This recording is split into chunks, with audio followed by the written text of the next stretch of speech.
마가복음 강의 9번째입니다. 마가복음 2장 23절에서 3장 6절까지 말씀, 누가 손마른 자인가 라고 하는 말씀 전하려고 합니다.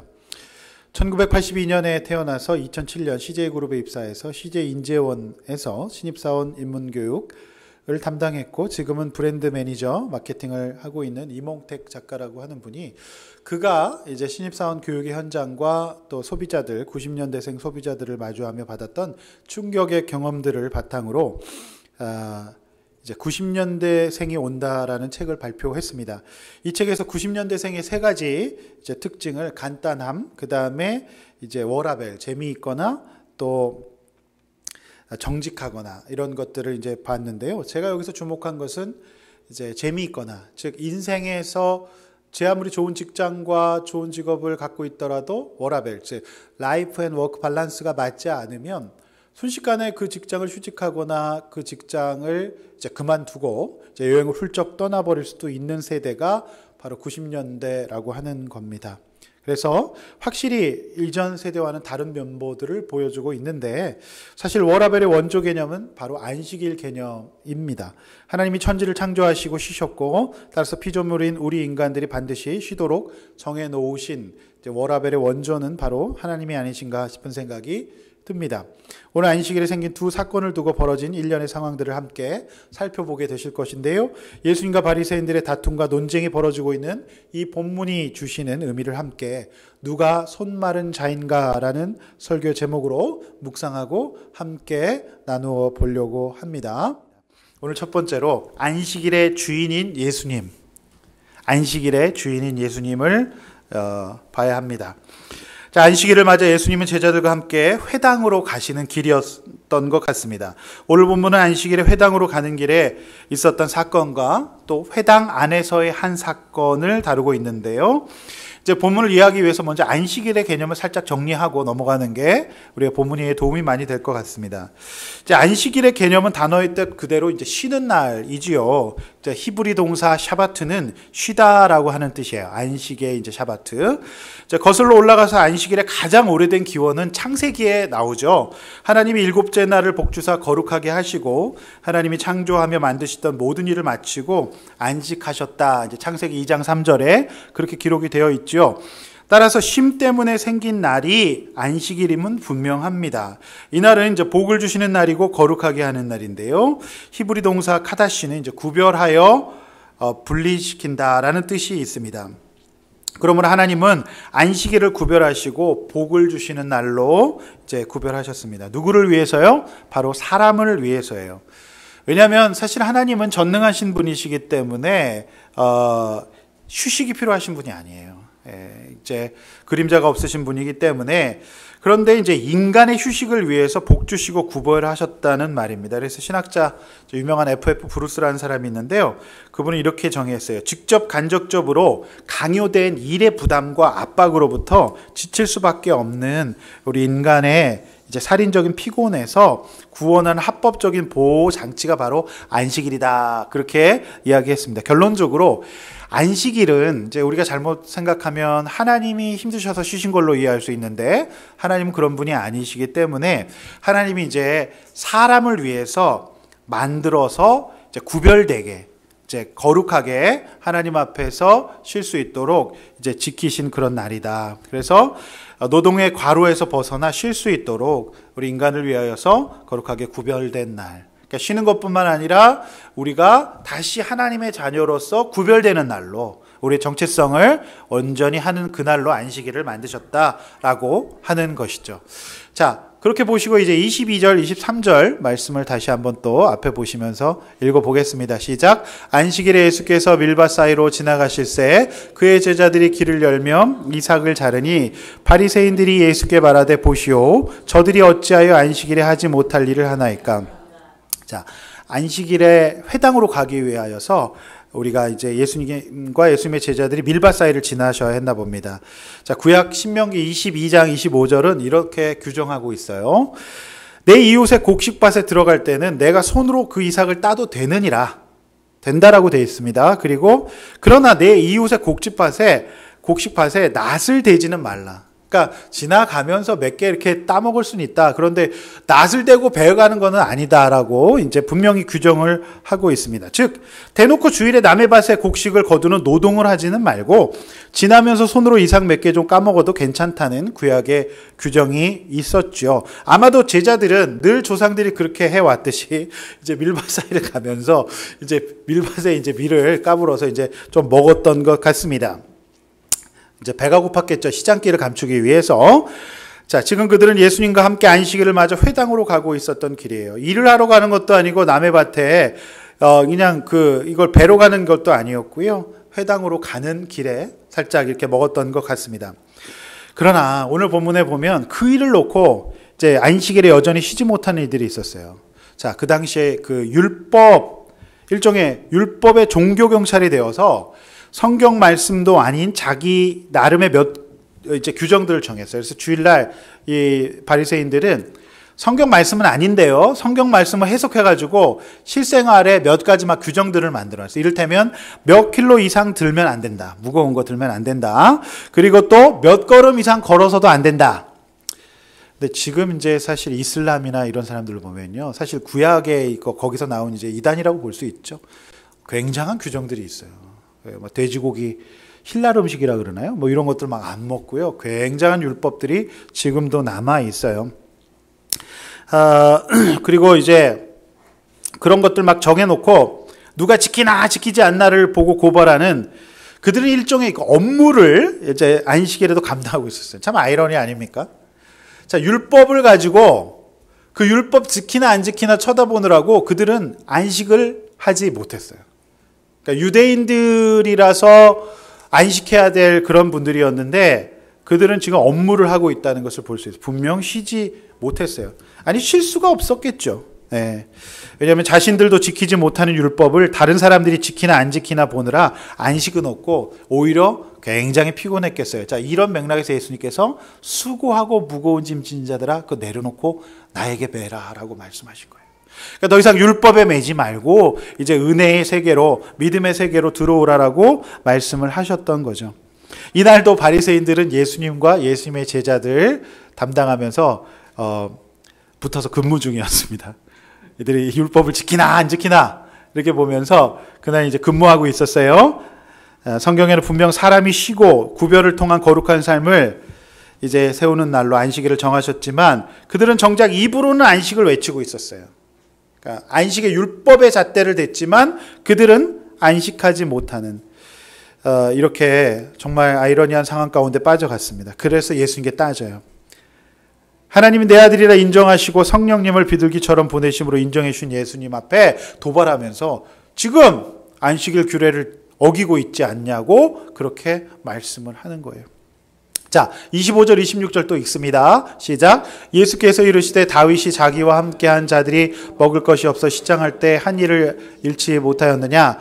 그가 아비아달 제사장 때에 하나님의 전에 들어가서 제사장 외에는 먹어서는 안 되는 전설병을 먹고 함께한 자들에게도 주지 아니하느냐. 자, 이게 이제 예수님의 대답이에요. 그러니까 이상 먹은 것 때문에 했던 예수님의 대답은 그들과 논쟁하지 않고 사무엘상 21장에 사울이 다윗에게 쫓겨서 죽게 되었을 때 제사장 외엔 먹을 수 없는 진설병이라고 부르는 제사용 떡밖에 없는 이제 제사장이 그들에게 내어준 것을 예로 들었습니다. 사실 그거는 이제 율법을 어긴 일은 맞아요.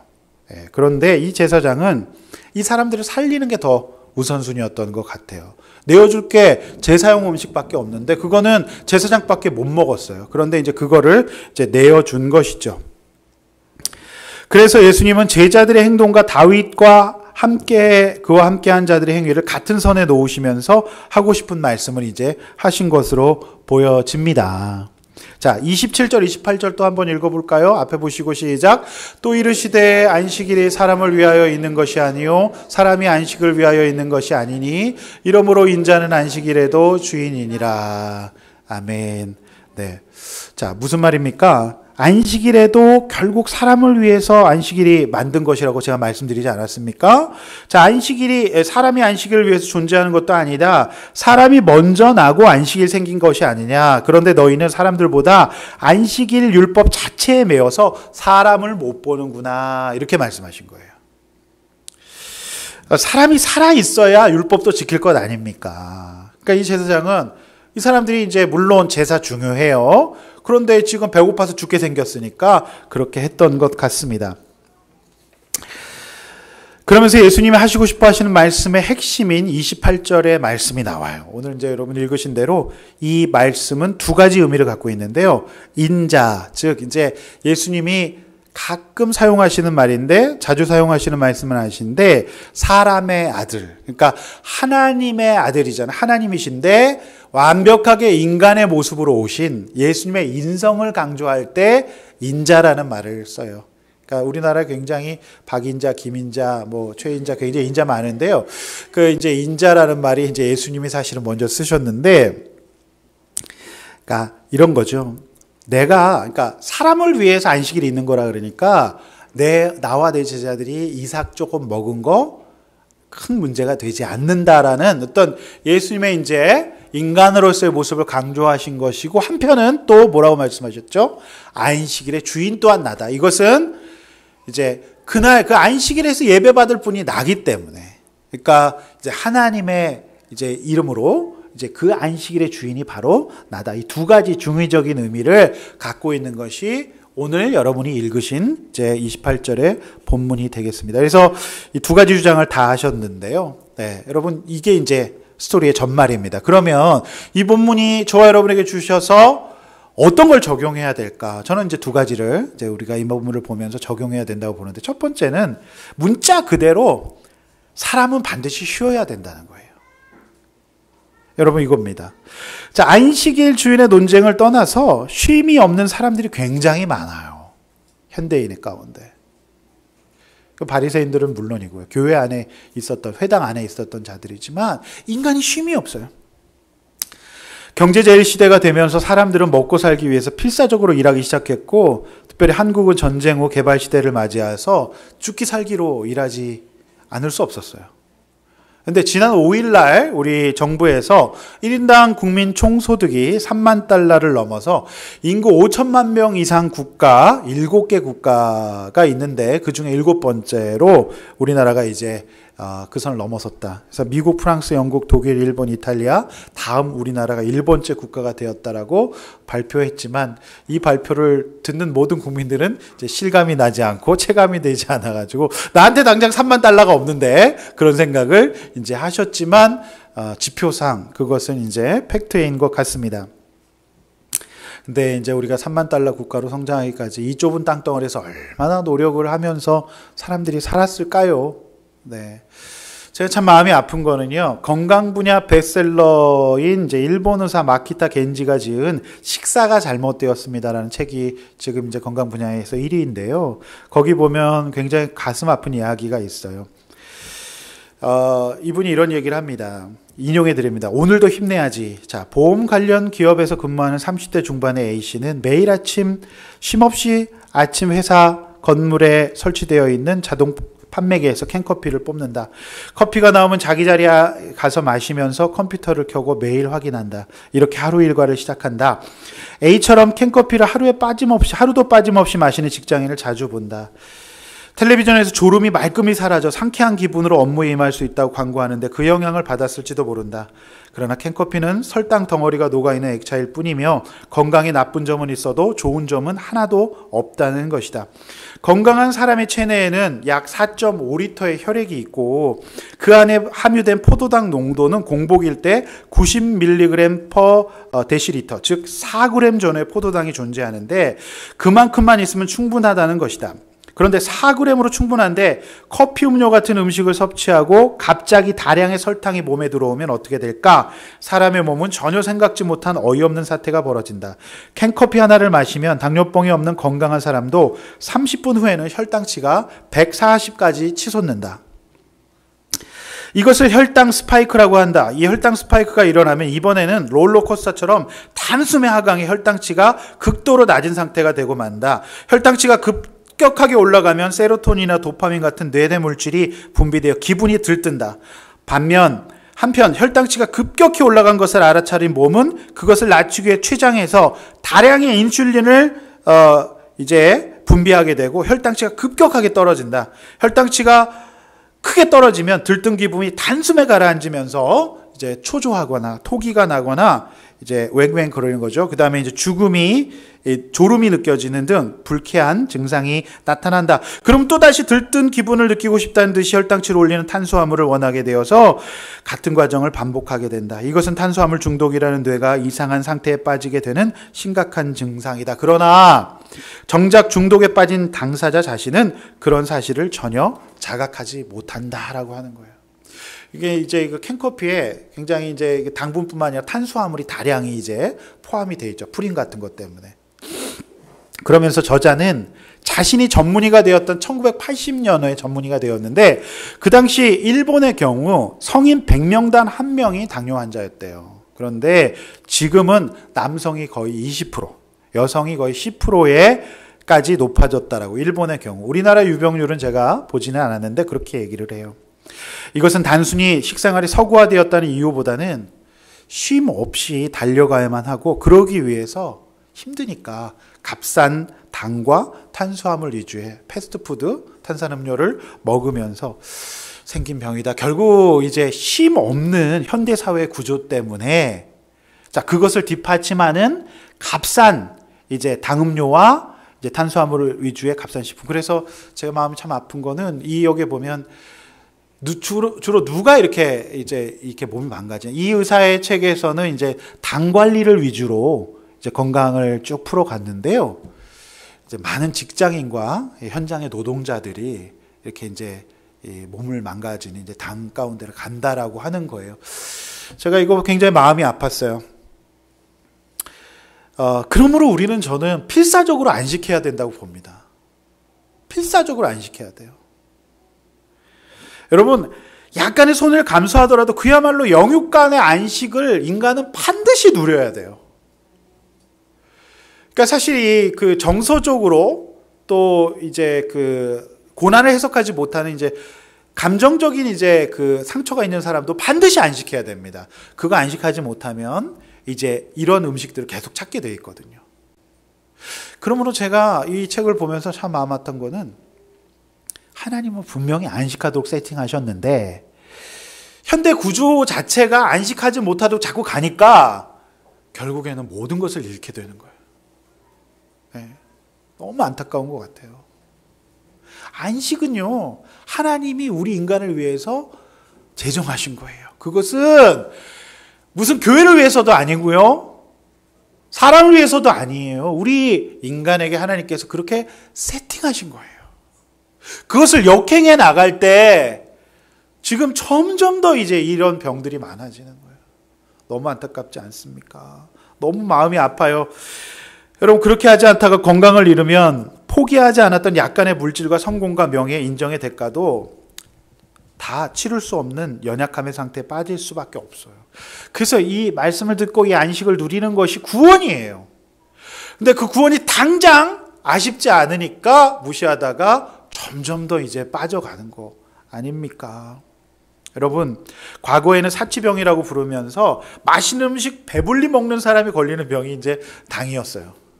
근데 지금 그렇지 않아요. 원래 있는 사람들은 당에 잘 안 걸립니다.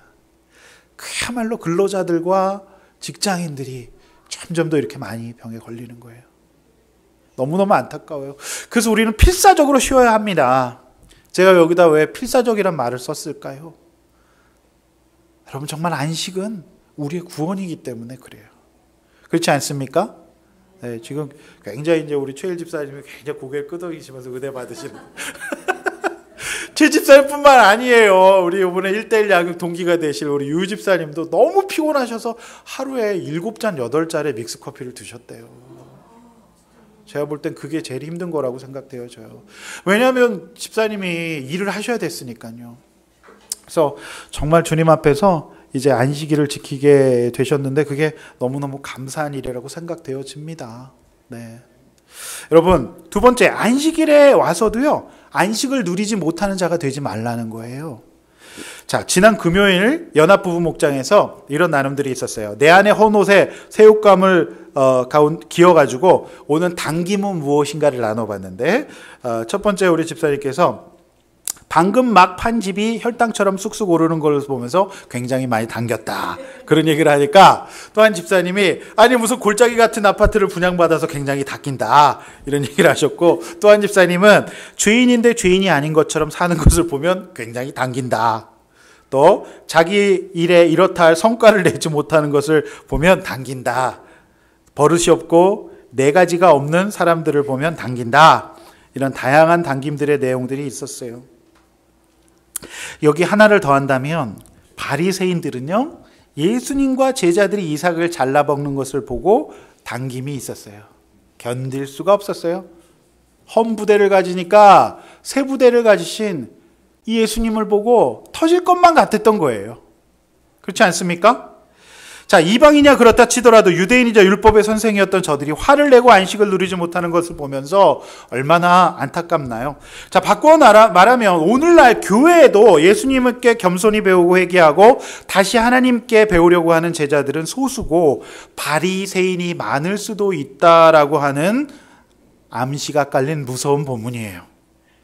그러니까 안식에 대해서 먼저 우리가 해야 되고 문자적으로 교회 안에서 율법 때문에 안식 누리지 못하는 자가 많을 수도 있다라고 하는 거예요. 여러분 바리새인은 절대로 쉴 수가 없어요. 자기 율법 때문에 그래요. 절대로 못 쉬어요. 끊임없이 눈을 굴리지 않았겠습니까?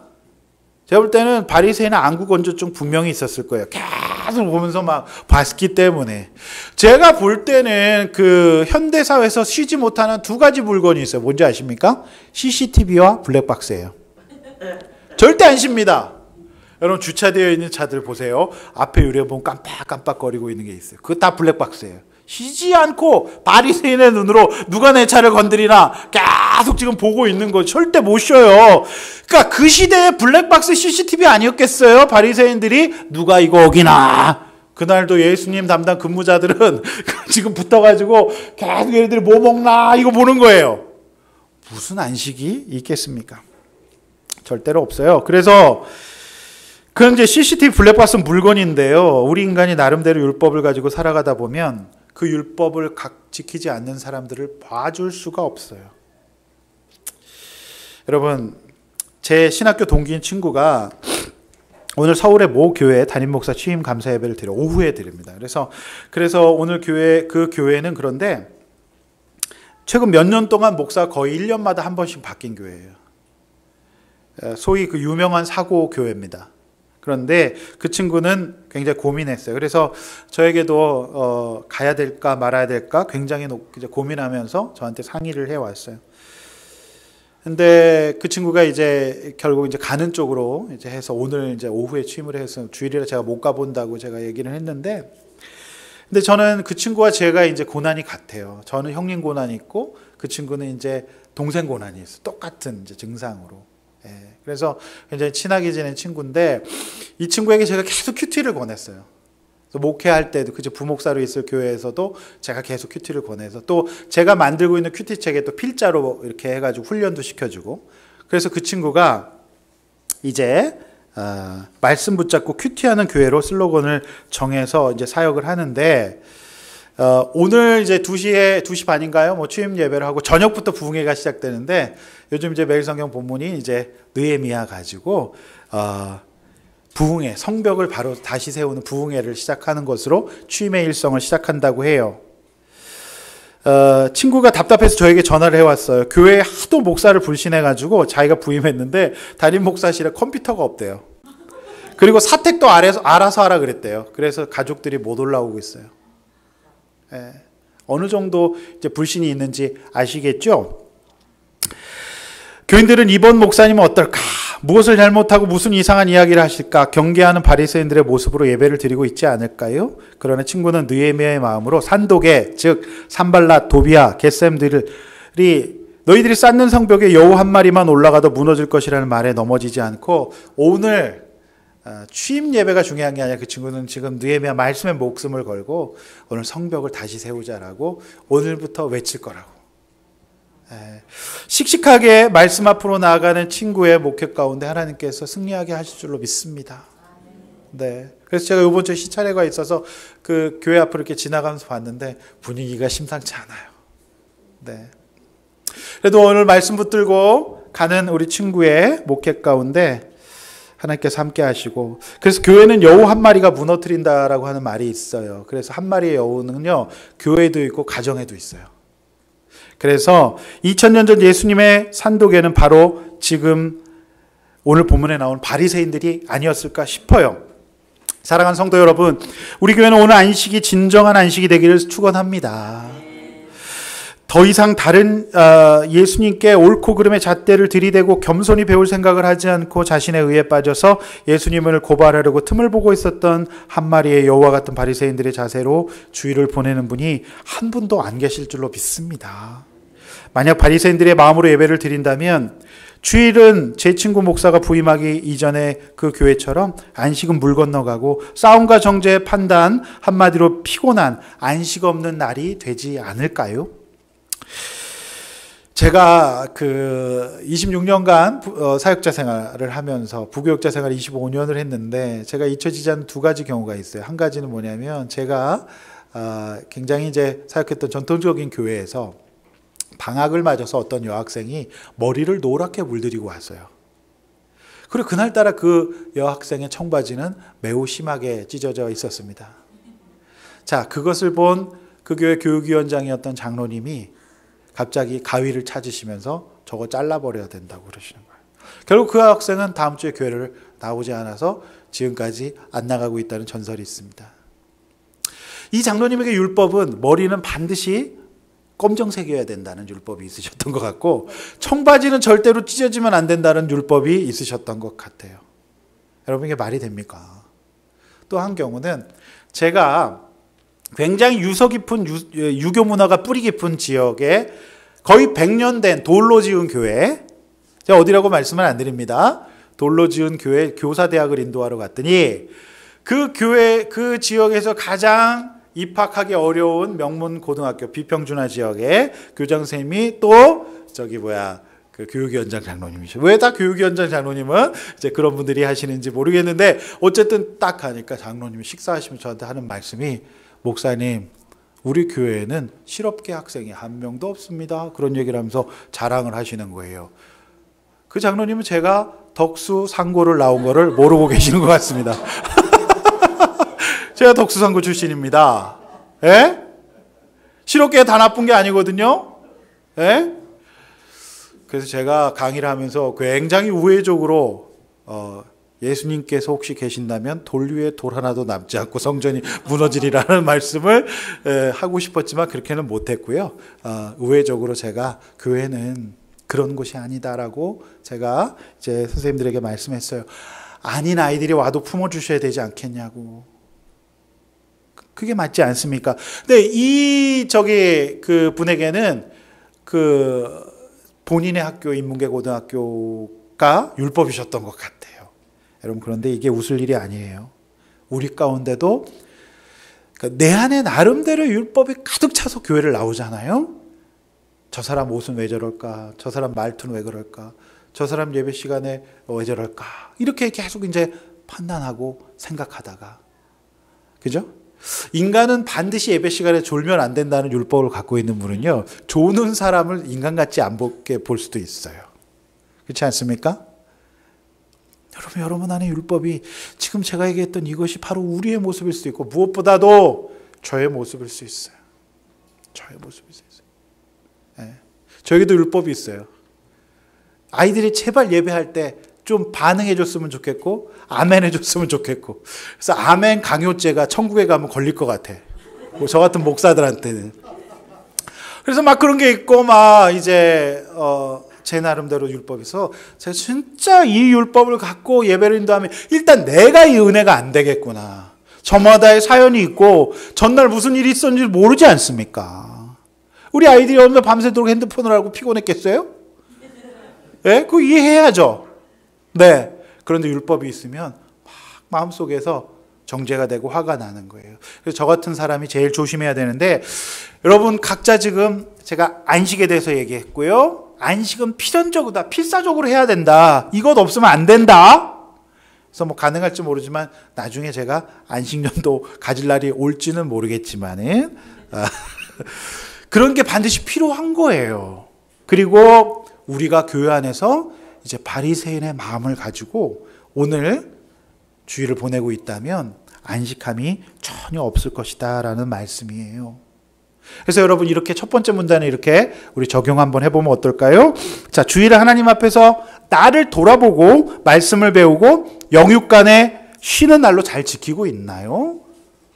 또 매일 하루 가운데도 큐티하면서 매일매일 내 영혼의 안식을 누리고 있나요? 이게 반드시 있어야 됩니다. 그래서 사실 이거를 간파한 사람들이 요즘 집중하는 게 요가 같은 거예요. 너무 쉬고 싶으니까 사람들이 요가해요. 그리고 막 각종 여행 상품이 많이 나와서 사람들이 여행을 권장하지만 사실은 말씀 없는, 그러니까 이 거룩함, 구별됨이 없는 안식은요, 쉼이 아니에요. 그래서 오히려 더 일입니다. 그래서 안식의 개념은 일단 내가 업무로부터 떠나는 날이 반드시 있어야 되고요. 그 다음에 무엇보다도 거기에는 거룩함, 즉 하나님과의 만남이 있어요. 이 두 가지가 있는 게 안식일의 개념이에요. 그래서 제가 90년대생 워라벨 좋지만 믿음이 없는 워라벨은 꽝이에요. 거기 가서 더 피곤할 거예요. 쉬면서. 참 안타까웠던 것들이 여러분 요즘에 전 세계에요. 순례길들이 막 개발되고 있어요. 그래서 막 라틴, 막 아메리카 뭐 이런 데서 막 수없이 막 너무 안타까워요. 그게 안식이 될까요? 힘만 들지 않을까요? 그러니까 그만큼 사람들은 쉬고 싶은 뭔가 영혼의 리드가 있는 거예요. 그래서 하나님 앞에서 꼭 쉬셔야 됩니다. 아시겠죠? 그 다음에 공동체 안에서 안식을 누리지 못하게 하는 내 안의 바리새인의 율법 뭘까요? 우리가 교회를 나와 있는데도 내가 누리지 못하는 내 안에 이제 율법이 있다는 것은 내가 예수님이 나의 주인이 아니라는 뜻일 수도 있어요. 그래서 그것을 우리가 한번 바라보기를 원합니다. 아멘. 자, 우리 두 번째 이제 손 마른 자를 고치시는 안식일의 두 번째 에피소드가 오늘 본문에 나옵니다. 손 마른 자를 고치시는 예수님. 자, 1, 2절 또 우리 본문을 읽습니다. 제가 본문을 자꾸 읽는 것은 여러분들이 목사의 이야기를 듣는 것이 아니라 말씀의 해석을 듣는 게 굉장히 중요하기 때문에 그렇습니다. 자, 다시 한번 또 읽습니다. 시작. 예수께서 다시 회당에 들어가시니 한쪽 손 마른 사람이 거기 있는지라 사람들이 예수를 고발하려고 하여 고치시는가 주시하고 있거늘. 네. 오늘 본문 1절에 보면 한 손이 마비된 사람이 등장해요. 그 사람의 이름이 무엇이고 그가 어느 가문 출신이고 가정 배경이 어떤지에 대해서는 전혀 기록이 없어서 알 수가 없어요. 단지 그는 한 손이 마비되어 정상적으로 활동하기 어려운 상태라는 정도만 우리가 본문을 통해서 알 수 있지요. 자, 이 마비 증세도 선천적인 것인지 아니면 후에 사고로 벌어진 것인지 몰라요. 그러니까 손이 마르는 병은 중풍병의 일종인데 팔이 서서히 말라감으로 발육이 중지되고 오그라드는 병이에요. 자, 누가복음에 보면 같은 병행 구절이 있는데 누가복음에는 그 손이 오른손이었다라고 기록되어 있어요. 그러니 오른손이 말라가지고 이게 산이 얼마나 불편하겠습니까? 상당한 어려움이 있었을 것으로 보여집니다. 자, 안식일은 사람을 위해서 있는 것이에요. 그러나 영육간의 안식과 치유를 얻고자 예수님이 오신다는 소문을 듣고 회당으로 찾아온 사람을 고치는 것은 당연하지 않습니까? 지금도 손이 불편한 분들은요, 자신의 장애를 감추고 싶어 해요. 아니, 손가락 한마디만 없는 분을 제가 알고 있는데요. 이분이 이제 일하시다가 다치셔서 한마디가 없어요. 그래서 이분은 늘 주머니에 손을 넣고 계세요. 그러니까 이제 손가락 한마디만 없어도 열등감을 느끼는데 손이 말라있는 사람은 얼마나 열등감이 심했겠습니까? 제가 실제로 그 교회에서 손이 마른 집사님이 계셨어요. 이 집사님이 이 핵심 감정은 열등감이었어요. 사람들이 내 손 때문에 나를 무시한다. 굉장히 이제 고통을 많이 당하셔서 저한테 수시로 이제 상담을 하셨던 그런 집사님이 생각이 납니다. 지금도 그런데 2000년 전 예수님 당시에 이분의 상처 열등감은 오죽했겠습니까? 자, 너무나 안타까운 것은 이렇게 어떻게든 살고자 나온 사람이 있는가 하면 여전히 회당에 자리를 틀고 앉아가지고 2절 말씀에 예수님을 고발하려고 안식일에 그 사람을 고치는가를 주시했다라고 되어 있어요. 여러분, 바리새인들의 눈빛을 보십시오. 가끔 저는 청소년 수련회나 설교를 하다 보면 이 바리새인들의 눈길을 느낄 때가 있어요. 네, 언제까지 하시려나 그런 표정으로 이 바리새인의 눈길 이제 보게 되는데요. 자, 그들의 눈빛은 어땠을까요? 눈이 피곤하고 아프지 않았을까요? 지금으로 치면은 그들은 너무 피곤해가지고요. 아마도 매일 마시는 음료가 캔커피였지 않을까. 그런 생각이 듭니다. 피곤하니까 그거 감시하다가 캔커피 먹고. 자, 여육간에 안식이 없는 분들은 제가 볼 땐 바리새인들은 잠재적인 환자가 아니었을까 싶은 생각이 들어요. 자, 3, 4절 또 읽습니다. 시작. 예수께서 손 마른 사람에게 이르시되 한가운데 일어서라 하시고 그들에게 이르시되 안식일에 선을 행하는 것과 악을 행하는 것, 생명을 구하는 것과 죽이는 것 어느 것이 옳으냐 하시니 그들이 잠잠하거늘. 자, 예수께서는 더 이상 이들 문제를 이제 쉬쉬하지 않기로 하셨던 것 같아요. 굳이 그렇게 안 해도 되는데 예수님 보란 듯이 그 손 많은 사람을 한가운데 일으키세요. 딱 일으키세요. 그리고 이렇게 질문하세요. 안식일에 선을 행하는 것과 악을 행하는 것, 생명 구하는 것과 죽이는 것 어느 것이 옳겠느냐? 당연히 대답은 선을 행하고 생명 구하는 것이죠. 그런데 바리새인들은 전자를 대답하면 예수님을 고소할 명분을 잃어버리는 거고 악을 행하고 죽이는 걸 선택하면 율법을 어기는 것이었기 때문에 예수님의 이 질문에 대답할 수가 없었어요. 여러분, 아무리 율법을 갖고 있고 논리를 갖고 있어도요, 예수님의 말씀의 논리를 뛰어넘을 수는 없어요. 여러분, 복음이 없는 사람은 반드시 아무 말도 못하는 어리석은 자의 위치에 설 수밖에 없는 소위 외퉁소 같은 환경을 맞이하게 될 겁니다. 내 나름대로 율법을 갖고 살았지만 도저히 해석이 되지 않는, 말을 할 수가 없는 복음 없는 사람에게는 그런 날이 반드시 와요. 아무 할 말도 없었어요. 자신들의 비천하고 비루한 논리 앞에 얼굴만 붉힐 뿐이에요. 복음 없는 사람들은요, 율법으로 정말 거대한 업적을 이루었어도 아무 말도 할 수 없는 외통수를 맞이하게 될 거예요. 이것이 율법의 한계죠. 가장 위대한 논리는 성경 말씀 속에 있어요. 할렐루야. 여러분 이걸 믿으시기 바랍니다. 네. 또 5절 읽습니다. 5절 또 읽습니다. 시작. 그들의 마음이 완악함을 탄식하사 노하심으로 그들을 돌려보시고 그 사람에게 이르시되 내 손을 내밀라 하시니 내밀매 그 손이 회복되었더라. 저는 사실 이 말씀에서 예수님의 마음을 조금은 체휼할 수 있을 것 같습니다. 자, 보기 드문 강력한 감정의 표현이 오늘 본문에서 나와요. 예수님이 화를 내십니다. 화를 내세요. 매년 평균 500회 이상, 2000시간 이상을 강의하는 그 유명한 김창옥이라고 선생님이 있어요. TV에도 자주 나오시죠. 근데 이분이 그의 책에서 이런 얘기를 해요. 이제 감정에도 금수저가 있다. 이렇게 얘기합니다. 그러니까 이 감정에도 금수저가 있는데요. 자존감이 높고 남을 배려할 줄 알았고 타인을 평가하지 않고 인정할 줄 아는 사람인데요.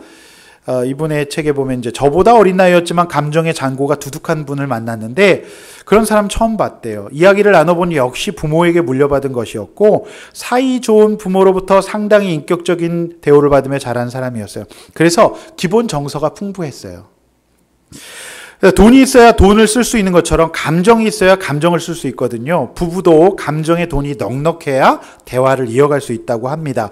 부모와 자녀 사이도 마찬가지입니다. 힘들 때 감정의 잔고가 많으면 나에게 이렇게 말해줄 수 있대요. 이럴 때도 있어. 괜찮아. 그건 내 잘못이 아니야. 그러니까 죄책감 갖지 마. 라는 말을 스스로에게 해주려면 감정의 금수저가 돼야 된다고 하는 거예요. 여러분 이런 금수저 처음 들어보셨죠? 네, 저는 여러분의 감정의 금수저가 되시길 원합니다. 제가 왜 이 말씀을 드리냐면, 저는 이제 신학을 하고 이제 심리학과 이제 상담학을 공부했는데요. 제가 인간의 심리를 연구하고 인간의 성격을 연구하면 할수록 성경을 볼 때마다 놀라는 게 인간으로서 예수님처럼 완벽한 성품을 가지신 분은 안 계신다는 거예요. 정말 너무너무 탁월하세요. 여러분 이 본문에 보면 인간은요. 희노애락이 있어요. 이제 이 감정의 금수저는 희노애락이 풍부한 거예요. 그래서 오늘 본문에 보면은요. 예수님이 이 손 마른 사람에 대해서 굉장히 긍휼히 여기시는 애가 있죠. 그리고 안타까워하세요. 그리고 또 예수님은 함께 오병이어 7병이어를 벌려서 함께 드시면서 기뻐하실 수도 있어요. 그런데 여러분 오늘 저는 예수님의 노를 보거든요. 영어 성경에 보면 분명히 angry라고 표현이 되어 있어요. 그러니까 예수님이 그 환경에 맞게, 그 대상에 맞게 건강한 감정들을 갖고 계셨다는 거예요. 그래서 저는 이 본문이 그냥 지나치지가 않고요. 이게 말씀을 이제 깊이 묵상하지 않으면 예수님 왜 짜증내시지? 이렇게 보실 수 있는데요. 저는 굉장히 놀랍다. 예수님 굉장히 건강하시구나. 예수님은 감정의 금수저시구나. 라는 생각을 저는 하게 되었어요. 저는 가끔 그러니까 고등학교 2학년 된 저희 아들이 격하게 노할 때를 바라보게 됩니다. 근데 저는 정말 거짓말이 아니고요. 저희 아들이 격하게 노를 바랄 때는 물론 이제 저도 속은 상하지만 속으로 반가운 마음이 있어요. 아, 이놈이 살아있구나.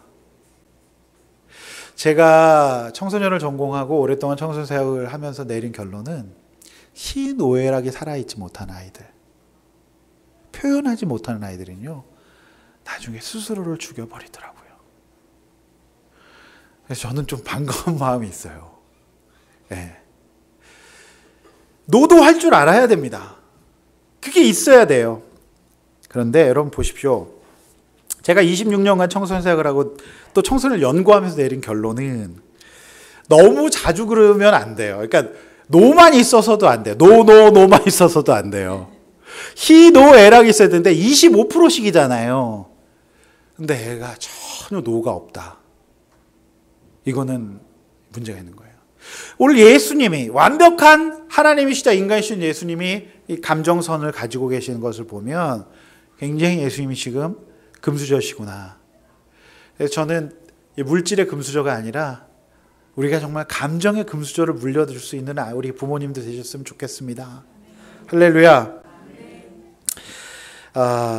그런데 이제 인생이 앵그리버드인 사람은 좀 문제가 있어요. 예, 여러분 한번 내 희노애락은 어떤 걸 한번 보셔요. 예. 사실 제가 요즘에 저희 아들에게 노를 좀 자주 바라고 있어요.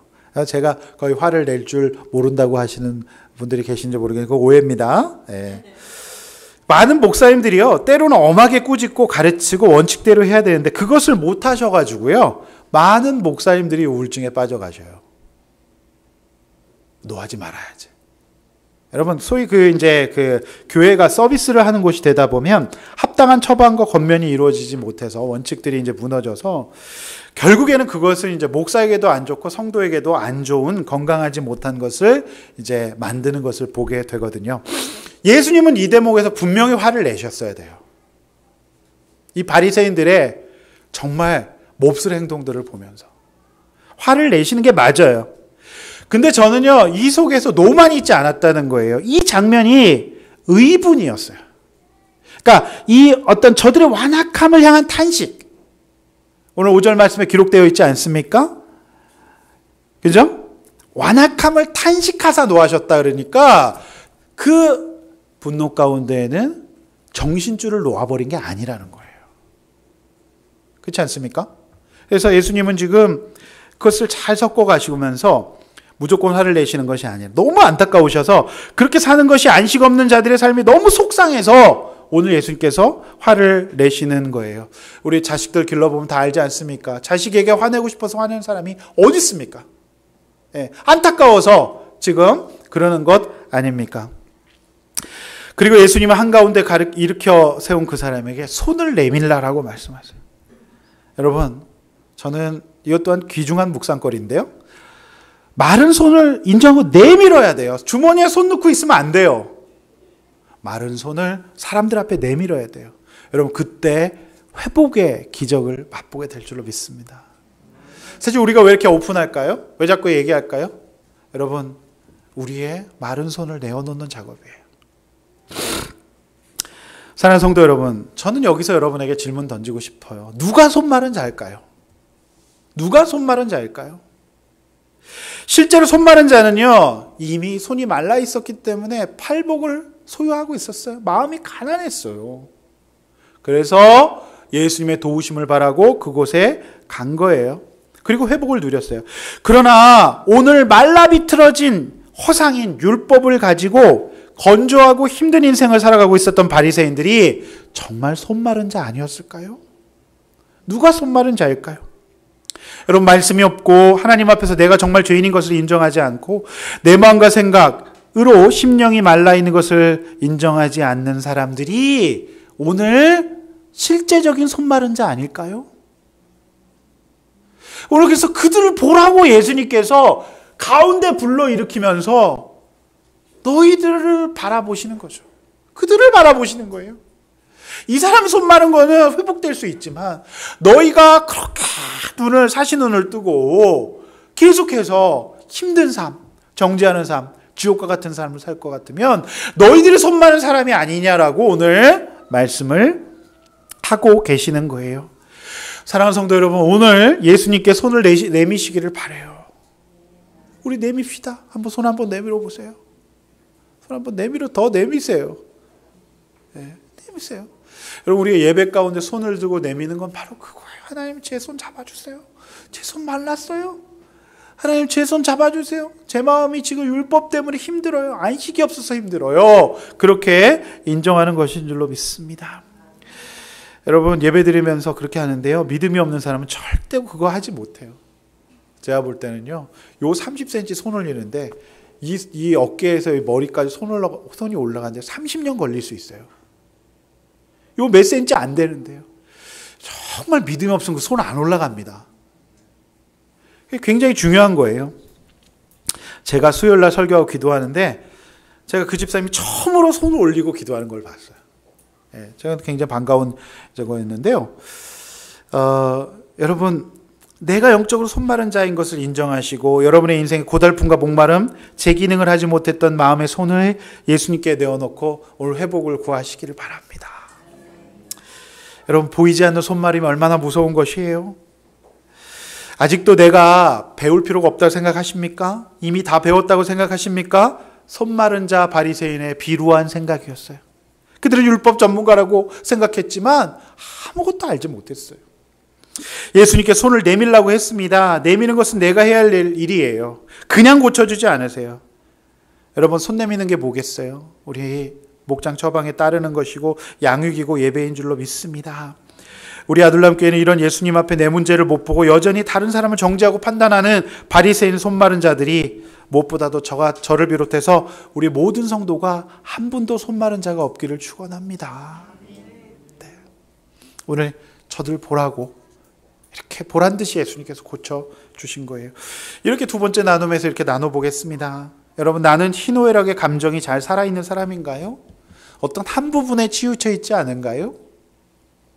예수님은 희노애락이 있으셨어요. 감정에 금수저셨어요. 그래서 노가 무조건 나쁜 것은 아니다. 내야 될 때는 또 내야 된다. 그래서 이제 감정의 희노애락이 살아있는지 한번 나눠보세요. 네. 또 두 번째, 내 안에 손마름은 뭘까요? 내가 교회 안에 있지만 내가 아직 고침받지 못하는 부분이 뭘까요? 말라버린 게 뭘까요? 한번 우리 목장에서 나눠보시기를 간절히 바랍니다. 이제 말씀 맺어요. 결론입니다.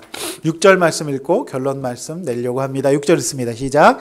바리새인들이 나가서 어떻게 하여 예수를 죽일까? 네. 참 기가 막히지 않습니까?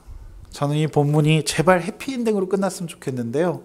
오늘 진짜 손만 났던 사람은 가난한 마음 때문에 해피엔딩으로 끝났어요. 그런데 오늘 해피엔딩이 아닌 정말 새드 엔딩으로, 앵그리 엔딩으로 끝나는 사람이 있었으니 그 자가 누군가요? 바리새인이에요. 참 6절의 말씀이 기가 차지 않습니까? 예수님이 화낼만 하셨죠. 그런데 더 기가 막힌 거는요, 저 바리새인들은 유대인이었거든요. 적어도 유대인이었어요. 그런데 그들이 누구와 연합합니까? 헤롯 땅이에요. 헤롯 안티파스 이방인 아닙니까? 그들을 지지하는 세례 요한의 목을 베어버린 그 헤롯 땅과 하나가 됩니다. 얼마나 무서워요. 여러분, 우리는요 이것을 많이 보았어요. 이 비루한 정치적인 야합이죠. 우리나라의 정치사 가운데도 많이 봤어요. 완전 DNA가 달라요. 완전히 함께 할 수 없는데도 함께 하는 거죠. 왜 그렇죠? 그들의 기득권 유지를 위해서요. 예. 오늘 이런 이 연합 너무너무 안타깝지 않습니까? 그래서 그들이 어떤 논의를 했어요? 예수님을 죽일까 의논한 거예요.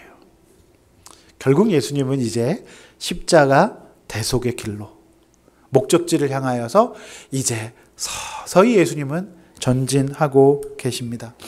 여러분, 이 절망적인 결론 앞에 여러분 어떤 생각이 드시나요? 내가 어떤 공동체에 속해 있냐 매우 중요합니다. 여러분이 그동안 함께 해왔고 요즘 함께하는 사람은 누구입니까? 결국 이러한 율법은 사람을 살리지 못해요. 그래서 내가 누구와 함께하느냐가 너무너무 중요합니다. 마치 손 많은 사람이 재구실을 할 수 없는 것 같습니다. 그래서 우리에게 복음이 없다는 것은 곧 내가 죽을 수 있거나 혹은 죽일 수도 있는 자가 된다는 거예요. 율법은 결국 사람을 죽여요. 저는 보았습니다. 똑똑히 보았습니다. 복음 없는, 예수님 없는 부모가 자녀를 어떻게 죽이는지 저는 너무너무 많이 보았습니다. 복음 없는 부모가, 복음 없는 부부가 어떻게 죽어가는지를 저는 너무너무 많이 보았어요.